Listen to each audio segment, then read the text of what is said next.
ప్రేక్షకులకు నమస్కారం.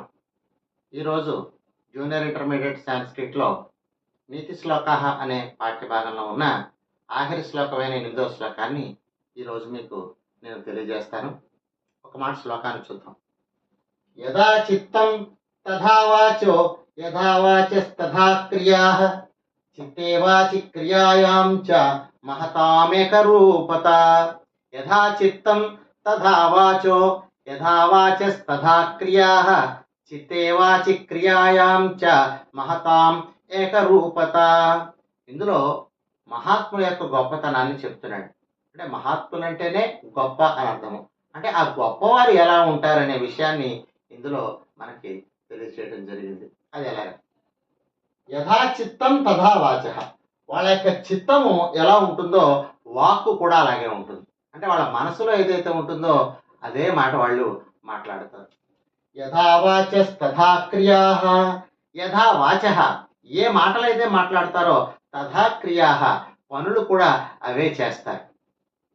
చిత్తే వాచి క్రియాయాం చ.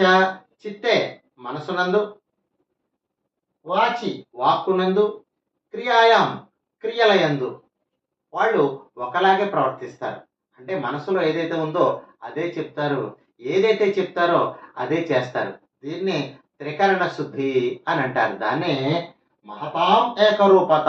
అంటే మహాత్ములకు ఏకరూపత ఉంటుంది. అంటే మూడిటిని వాళ్ళు ఒకలాగే చూస్తారు. చిత్తే వాచి క్రియాయాంచ. చిత్తమునందు, వాక్కునందు, పనుల యందు కూడా వాళ్ళు ఒకలాగే ప్రవర్తిస్తారు. ఒక మాట శ్లోకాన్ని మళ్ళా చూద్దాం. యథా చిత్తం తథా వాచః యథా వాచస్తథా క్రియాః చిత్తే వాచి క్రియాయాం చ మహతాం ఏకరూపత. దీనికి భావాన్ని చూద్దాం. మహాత్ములకు మనసు ఎట్లుండునో మాటలు అట్లుండును, మాటలు ఎట్లుండునో క్రియలు కూడా అట్లే ఉండును. అంటే చేతలు కూడా అలాగే ఉంటాయండి. అనగా గొప్పవారికి మనస్సు, మాట, క్రియ ఒకే విధంగా ఉండునని దీనికి భావంగా చెప్పుకోవచ్చు.